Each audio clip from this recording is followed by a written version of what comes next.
January 17, 1945, the Ardennes forest, Belgium. Snow fell in thick curtains across the pine-covered ridges, each flake adding to the silence that had settled over the battlefield like a shroud. The air smelled of cordite and frozen earth, of burnt diesel and something else. Something organic and acrid that clung to the back of the throat.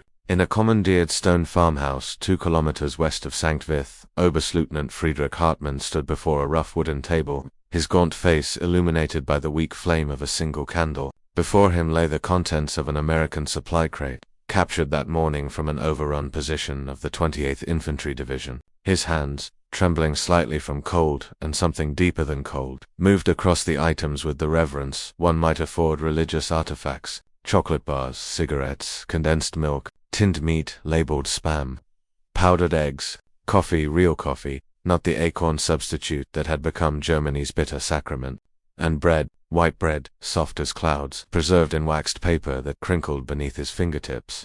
He lifted one of the chocolate bars, a Hershey's tropical bar, designed not to melt in the Pacific heat, and felt its weight: 48 grams, 4 ounces of pure cacao sugar and milk powder. His own men had been subsisting on 200 grams of black bread per day, supplemented by thin soup and the occasional cube of ersatz margarine that tasted of machine oil and chemical desperation. The mathematics began to arrange themselves in his mind unbidden. A colonel's habit of calculation applied now to the arithmetic of collapse. He had studied the supply manifests recovered from the American dead. The numbers had seemed impossible, a propaganda exaggeration, but here was the evidence, tangible and damning. Spread across a peasant's table in the dying light of a winter afternoon. 3,500 calories. That was what American military nutritionists had determined necessary for a soldier engaged in combat operations in cold weather conditions. 3,500 calories delivered daily, reliably, to millions of men spread across 2 hemispheres, fighting from the hedgerows of Normandy to the volcanic islands of the Pacific. Hartmann's men, what remained of them, received perhaps 1,500 calories on good days, 1,200 on most, sometimes less. The gap between those numbers was not merely attritional, it was philosophical. It was the distance between 2 worlds, 2 systems, 2 entirely different conceptions of what a nation owed its soldiers and what those soldiers were worth. But let us step back from that cold farmhouse, back from that moment of reckoning, and understand how Germany arrived at this calculation, this bitter arithmetic of scarcity that would ultimately prove as decisive as any panzer division or fortified line. In September of 1939, when Wehrmacht divisions poured across the Polish frontier with mechanical precision, German soldiers ate well. The campaigns of those early years, Poland, Denmark, Norway, the Low Countries, France, were characterized by speed, by operations concluded before supply lines stretched thin or stockpiles ran dry. A German infantryman in 1940 received approximately 3,000 calories daily: rye bread, sausage, cheese, real butter, vegetables, and meat. The rations were substantial, designed by military planners who understood that armies march on their stomachs, that Napoleon's dictum remained as true in the age of mechanized warfare as it had been in the era of muskets and cavalry charges. The victory over France seemed to validate everything. In 6 weeks, Germany had accomplished what 4 years of trench warfare could not achieve in the previous war. Officers toasted with champagne looted from Parisian cellars, enlisted men gorged on French bread and Norman butter. In propaganda newsreels, smiling soldiers distributed chocolate to Belgian children, ate hot meals in requisitioned cafes, posed before the Eiffel Tower with the easy confidence of men who believed history had chosen them. The 1,000-year Reich seemed not a fantasy, but a manifest destiny unfolding exactly as prophesied. But empires are not built on 6-week campaigns. They require sustained logistics, agricultural production, industrial capacity, and above all, access to resources that Germany simply did not possess. The Reich controlled no significant oil reserves. Its agricultural lands, while productive, could not feed both a civilian population and a military force that by 1941 numbered over 7 million men. Before the war, Germany had imported 17% of its calories, primarily grains and fats, from overseas markets now sealed off by British naval power. The early victories had expanded territory but not resolved the fundamental equation. Germany consumed more than it produced, and conquest only added mouths without proportionally adding resources. When Operation Barbarossa launched on June 22, 1941, 3 million, German soldiers advancing across an 1,800-mile front into the vastness of the Soviet Union. The Wehrmacht carried with it supplies calculated to last 8 weeks. The planning assumption, repeated in staff meetings and operational directives with the certainty of dogma, was that the Soviet Union would collapse within that timeframe, that its armies would shatter, its cities fall, its agricultural and industrial wealth flow westward to sustain the Reich's continued expansion. The assumption proved catastrophically wrong. By December 1941, when temperatures outside Moscow plunged to -40 degrees Celsius, German supply lines stretched over 1,000 kilometers, across roads that turned to bottomless mud in autumn and iron-hard ruts in winter. The Soviet railway system used a different gauge than European tracks, requiring time-consuming transshipment of every ton of supplies. Partisan attacks destroyed bridges, derailed trains, ambushed convoys, and the Red Army, rather than collapsing, fought with a ferocity that consumed ammunition, fuel, and men at rates no pre-war planner had imagined possible. Rations began to shrink, first by small increments, barely noticeable. The butter ration was reduced from 100 grams per week to 7. The meat ration from 300 grams to 200. The quality declined in parallel with quantity. Ersatz product substitutes, manufactured from God knows what combination of chemicals and sawdust, replaced genuine commodities. Ersatz coffee is made from roasted acorns and barley. Ersatz honey synthesized from coal tar derivatives. Bread adulterated with potato flour, then with sawdust, then with cellulose extracted from wood pulp. Margarine that bore no relation to any natural fat. Its yellow color achieved through industrial dyes. Its consistency somewhere between wax and petroleum jelly. By 1943, the official daily ration for a German soldier on the Eastern Front had been reduced to 2,000 calories. The official ration, actual delivery fell short, sometimes significantly short, depending on the tactical situation, the distance from supply depots, the effectiveness of Soviet air interdiction. Soldiers supplemented with whatever they could forage, steal, or scavenge from the corpse-strewn landscape. They ate horses when the horses died. They boiled leather belts to make a gelatin-like substance that could be choked down if one did not think too carefully about what it was. They traded watches and wedding rings to Ukrainian peasants for turnips and moldy potatoes. Hunger became a constant companion, as present as the cold, as familiar as fear. It gnawed at concentration, slowed reaction times, degraded judgment. Malnourished soldiers fell sick more easily, healed more slowly, died more frequently from wounds that better-fed men might survive. Morale, that intangible but essential quality that separates an army from an armed mob, began its slow erosion. Letters home grew darker, more desperate. Soldiers wrote of dreams about food, elaborate fantasies of roast pork and butter cake and fresh milk, that occupied their thoughts more completely than ideology or duty, and yet they were told to believe in the Führer's genius, in the new weapons under development, in the inevitable triumph of will over materiel. Believe that sacrifice today would be rewarded with victory tomorrow. Believe that the shortages were temporary, that the enemy suffered worse, that German discipline and fighting spirit would prevail over mere abundance. Then came the invasions of 1944, Normandy in June, southern France in August, and with those invasions came contact with an enemy whose material reality shattered every assumption, every propaganda narrative, every comforting lie that had made the hunger bearable.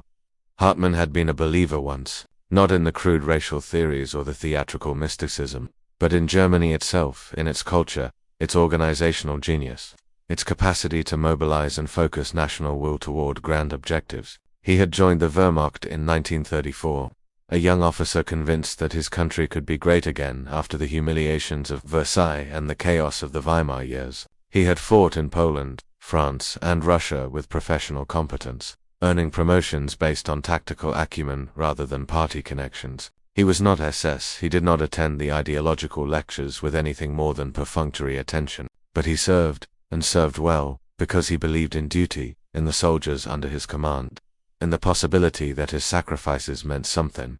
The Russian front had tested that belief. 3 winters of frozen hell, of watching men die from cold and hunger and violence so casual it seemed less like war than like industrial slaughter. He had seen things that could not be unseen, participated in actions that could not be justified, witnessed the machinery of occupation and reprisal grind through populations with mechanical indifference. Doubt had entered him like a virus, quiet but spreading, undermining certainties that once seemed as solid as mathematics. But it was not Russia that broke the spell. It was the Americans. He first encountered them in August 1944, during the fighting withdrawal from Normandy after the Falaise pocket collapsed. His regiment, or what remained of its perhaps 40% strength, exhausted and half-starved, had established a defensive position along a ridge overlooking a small river. American forces probed the position for 2 days, artillery and aircraft pounding the German foxholes with methodical intensity. Then came the assault, and Hartmann watched through binoculars as the attackers advanced. They moved differently than Soviet soldiers, less like a human wave and more like a machine, coordinated and careful. Infantry and armor working in concert with air support that arrived exactly when called, striking exactly where needed. But what struck Hartmann most forcefully was not their tactical coordination. It was how they looked. They were large, not individually giants, necessarily, but collectively substantial in a way that German soldiers no longer were. They moved with an energy, a physical vigor that spoke of bodies properly fed, properly rested, properly maintained. When his position was finally overrun and he managed to extract survivors through a narrow forest path, he left behind not just ammunition and equipment but a question that would not stop asking itself. How could men who had crossed an ocean, who were fighting 3,000 miles from home, be in better condition than defenders fighting on their own continent for their own survival? The question acquired data. Reports filtered through the Wehrmacht's fragmenting command structure. American prisoners, interrogated about their rations, described meals that sounded like fantasies. Hot breakfasts with eggs and bacon, coffee with real sugar and condensed milk, dinners of roast meat, canned vegetables, fresh bread, butter, and between meals, supplementary rations, chocolate bars, chewing gum, cigarettes, fruit cocktail and heavy syrup. The interrogators assumed exaggeration, the natural tendency of prisoners to make their captors envious. But captured supply documents corroborated the accounts. The U.S. Army allocated 3,500 calories per soldier per day in combat conditions, delivered through a supply system of staggering complexity and efficiency. 3,500 calories. Hartmann turned the number over in his mind like a stone, examining it from every angle. It was not merely a logistical figure, it was a statement of value. It said, each of our soldiers is worth this much effort, this much expense, this much care. It said, we have so much that we can afford to give each man not just enough to survive but enough to thrive. It said, abundance is our weapon, and we wield it with the same precision you Germans once applied to panzer tactics and operational planning. The German High Command issued directives attempting to counter the psychological impact. Officers were instructed to remind soldiers that American material advantages meant nothing against German fighting spirit, that soft soldiers raised in comfort would break when confronted with hardened warriors forged in the crucible of the Eastern Front. The propaganda stressed American inexperience, their mongrel racial composition, their dependence on machines rather than masculine virtue. But hungry men are difficult to inspire with abstractions. When your stomach aches with emptiness and the American prisoner in the next room has been given soup and bread, real bread, not the sawdust-laced abomination that passed for it in German rations, that claims about fighting spirit ring hollow. When you are wearing the same lice-infested uniform you have worn for 4 months and the captured Americans have multiple changes of clothing, thermal underwear, waterproof jackets, and boots so well made they seem like luxury items, the lectures about decadent softness lose their persuasive power. December 16, 1944. Hitler launched his final gamble, the offensive through the Ardennes that would become known as the Battle of the Bulge. The plan was audacious, perhaps delusional, to split the American and British forces, capture the port of Antwerp, force a negotiated settlement in the west that would allow Germany to focus all remaining strength on holding back the Soviets in the east. For the offensive, the Wehrmacht scraped together its last reserves, including Hartmann's reconstituted regiment, brought up to something approaching combat strength with teenagers drafted from the Volksturm and walking wounded returned to duty before they had fully healed. They were told that this was the decisive moment, that victory here could change everything. They were issued extra rations for the operation, actual meat, real butter, even some chocolate saved from God knows where. For 3 days before the attack, they ate better than they had in months. The improvement in morale was immediate and noticeable. Soldiers joked again, sang the old songs, cleaned their weapons with something approaching enthusiasm. Hartmann watched this transformation and understood with bitter clarity that ideology could not compete with a full stomach, that the promises of a 1,000-year future meant less than the tangible reality of a hot meal.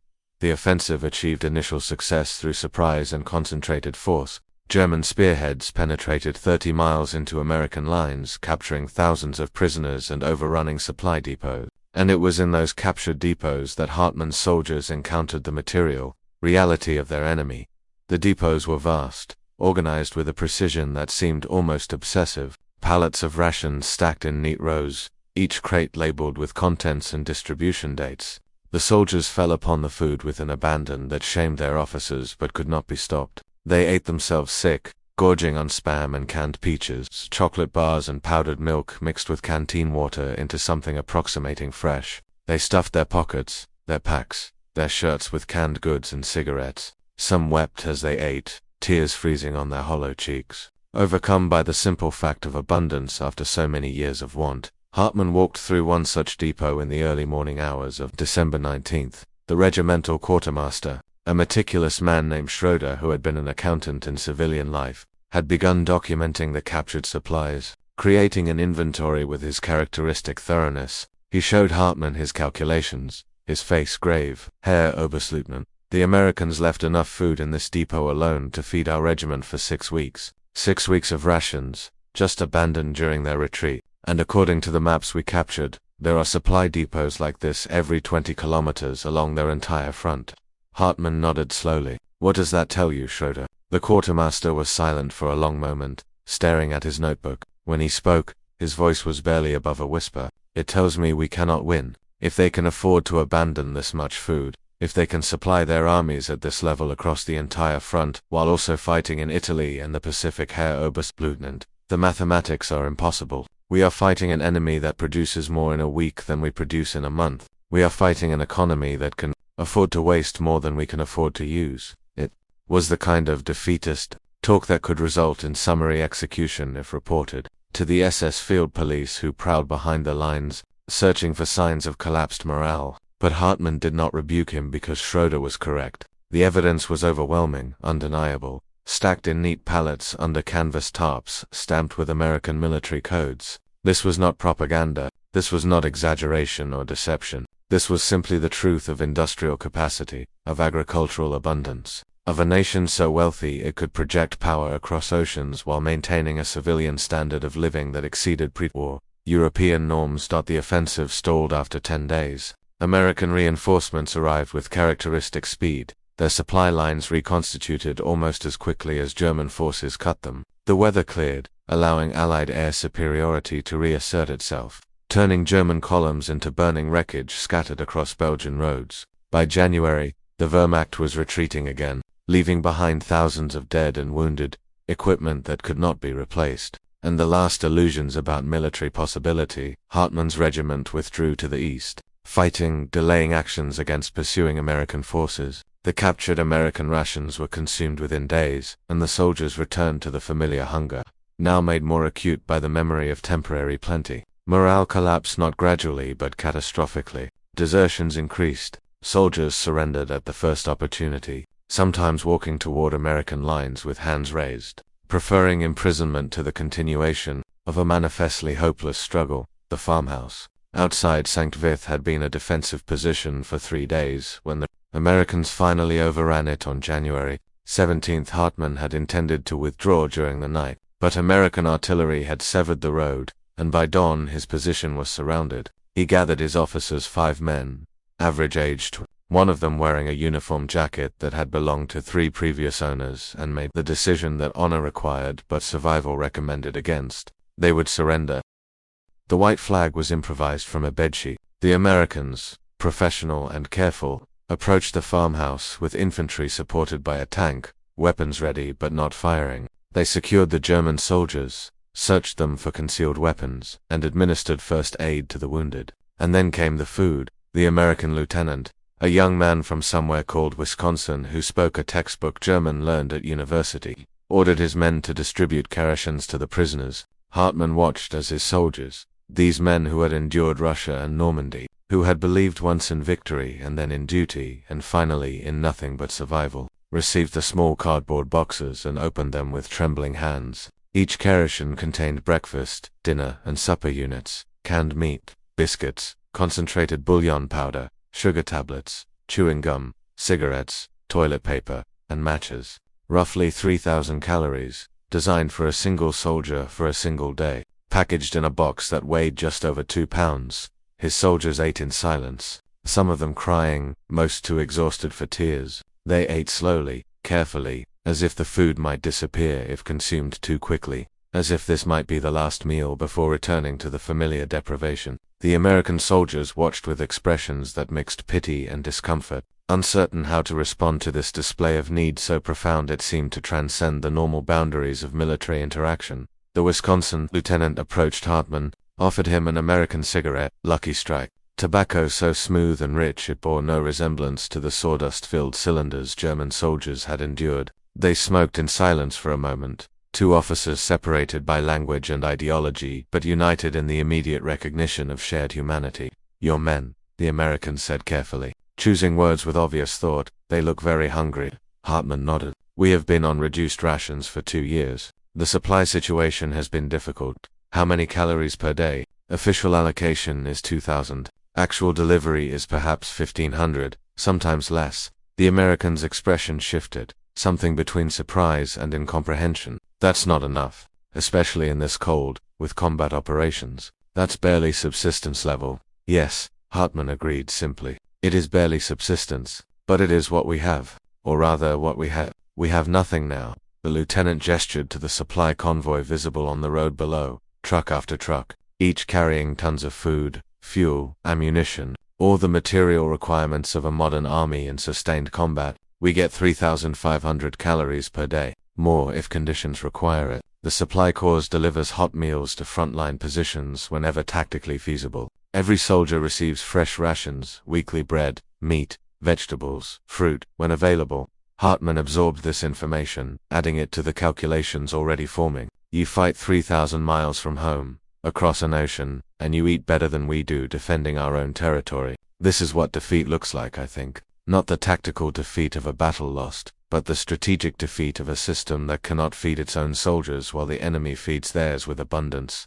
The American had no response to this. What response could there be? The truth was self-evident, visible in the hollow cheeks and protruding bones of the German prisoners, in the comparison between their threadbare uniforms and the American soldiers' heavy winter gear, in the difference between the ersatz coffee brewing over a German fire pit and the real Maxwell House percolating in an American field kitchen. But let us consider what this arithmetic meant beyond the immediate tactical reality, beyond the individual experience of hunger or satiation. The caloric gap was an expression of fundamental differences in national organization, economic philosophy, and values that extended far deeper than military logistics. The United States in 1945 possessed approximately 7% of the world's population but produced nearly 50% of its manufactured goods. American agricultural productivity, mechanized to a degree unmatched anywhere else on Earth, generated massive surpluses even while feeding a military force of 12 million personnel. The American industrial base operated at a scale that German planners had believed impossible, thinking it propaganda exaggeration until the evidence became undeniable. In 1944 alone, American factories produced 96,000 aircraft, 40,000 tanks, and 17 million tons of shipping. These were not merely numbers in a logistics report. They represented an economy of such vast productive capacity that it could simultaneously fight global war and increase civilian living standards. Germany, by contrast, had built its economy on conquest and extraction. The Reich consumed the agricultural output of occupied territories, stripped factories of machinery, and forced millions into forced labor. But conquest is not production. A French factory dismantled and shipped to Germany produced less than it had in France, and the transportation itself consumed resources. Forced laborers, malnourished and resentful, produced at a fraction of the efficiency of motivated workers with adequate food and rest. The entire system was fundamentally predatory, dependent on continuous expansion to access new resources, and when expansion stopped, the system began to consume itself. The caloric ration was thus a perfect metric for measuring the difference between these systems. The American soldiers' 3,500 calories represented an economy based on production, on the multiplication of resources through technology and organization. The German soldiers' 1,500 calories represented an economy based on extraction, on the division of finite resources among ever-increasing needs. One system was built, the other system was consumed.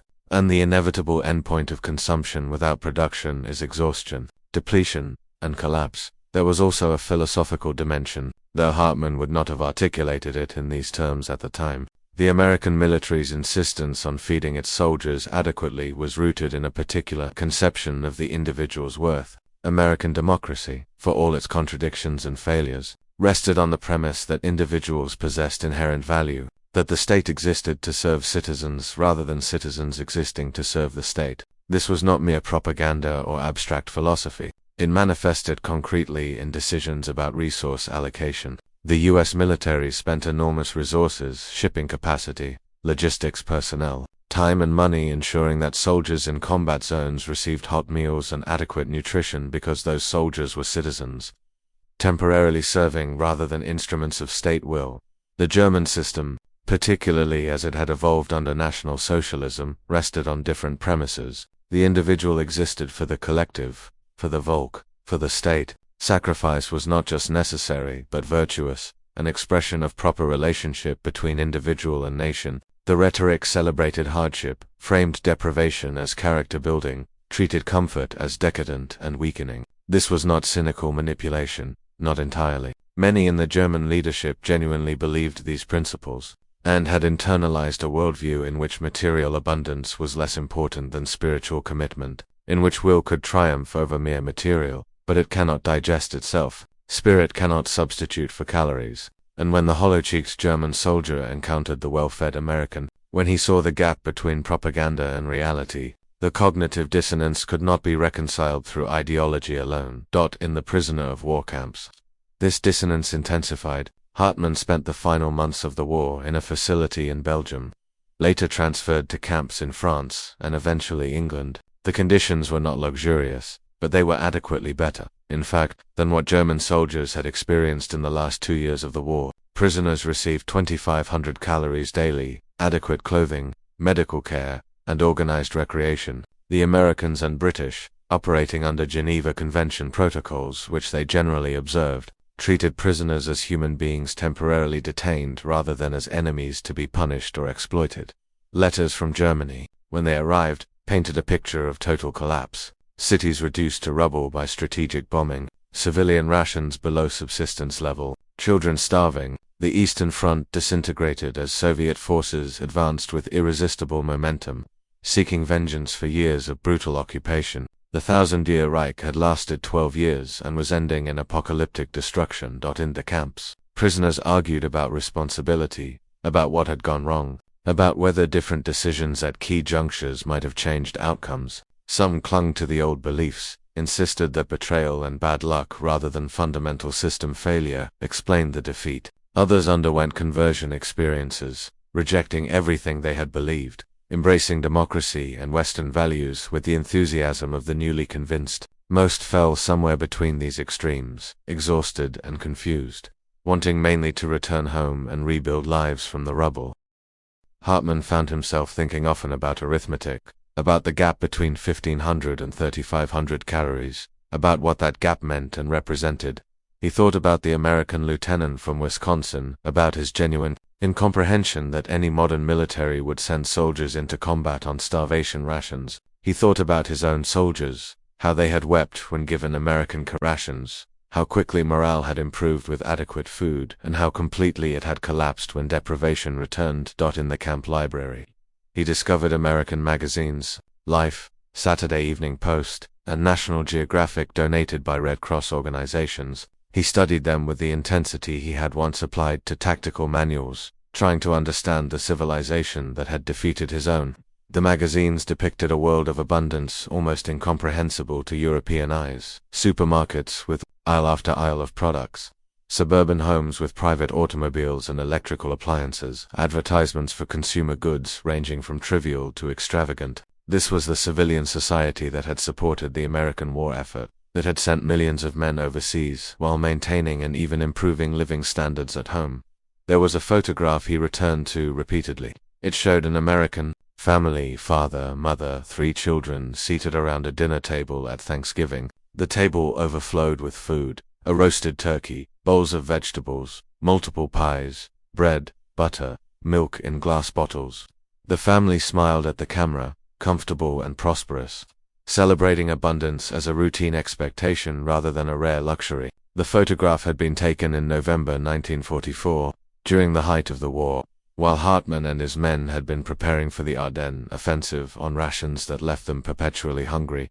The contrast was not merely economic, it was philosophical, even spiritual. Here was a civilization that had organized itself around the premise that ordinary people deserved comfort, that abundance was achievable and should be distributed broadly, that the good life was not reserved for aristocratic elites but accessible to common citizens, and that civilization, dismissed by German propagandists as decadent and weak, had mobilized resources sufficient to defeat Germany, Italy, and Japan simultaneously while maintaining domestic prosperity. The lesson was brutal in its clarity. Abundance was not weakness. Comfort did not produce cowardice. A well-fed soldier fought better than a starving one. A democracy that treated its citizens as valued individuals, rather than expendable instruments, could summon reserves of motivated commitment that no amount of ideological indoctrination could match. The arithmetic was simple, undeniable, and damning. Hartmann was released from captivity in July 1947, part of the gradual repatriation of prisoners as Europe slowly stabilized under occupation and reconstruction. He returned to Germany by train, watching through the window as the landscape rolled past forests and fields and cities, some untouched, some damaged, some obliterated so completely that only rubble marked where buildings had stood. The train passed through areas of the British zone, then the American zone, and he observed the differences. The American zone, even 2 years after war's end, showed more evidence of recovery. Bridges rebuilt, roads repaired, construction underway. The Americans had implemented the Marshall Plan, pouring billions of dollars into European reconstruction based on the theory that prosperous democracies made better allies than impoverished, resentful societies. It was enlightened perhaps, but it was also consistent with what Hartmann had observed throughout. American abundance deployed with strategic purpose. His hometown in Bavaria had survived relatively intact, too small to merit strategic bombing. Occupied by American forces in the war's final weeks without significant resistance, the Americans had departed, replaced by German civil authorities operating under occupation oversight. Hartmann found employment with a construction firm, using his organizational skills to help rebuild infrastructure. He did not speak much about the war, deflecting questions with vague generalities. Like many veterans, he found that the experience resisted language, that the truth of what had been endured and witnessed could not be adequately conveyed to those who had not shared it. But he thought about it. In quiet moments, he thought about the arithmetic, about the gap between what had been promised and what had been delivered, about the systematic lies that had sustained a system designed for conquest and revealed as inadequate for survival. He thought about his soldiers, the ones who had survived and the many who had not, about how their loyalty and courage had been spent in service of a cause that could not feed them adequately even while demanding their lives. And he thought about the chocolate bar, that Hershey's tropical bar he had held in the Belgian farmhouse on January 17, 1945. Such a small thing, 4 ounces of cocoa and sugar, mass-produced in Pennsylvania factories and shipped across an ocean to sustain soldiers, fighting for a nation that valued them enough to ensure they were properly fed. That chocolate bar represented, in its modest way, an entire civilization's approach to war and peace,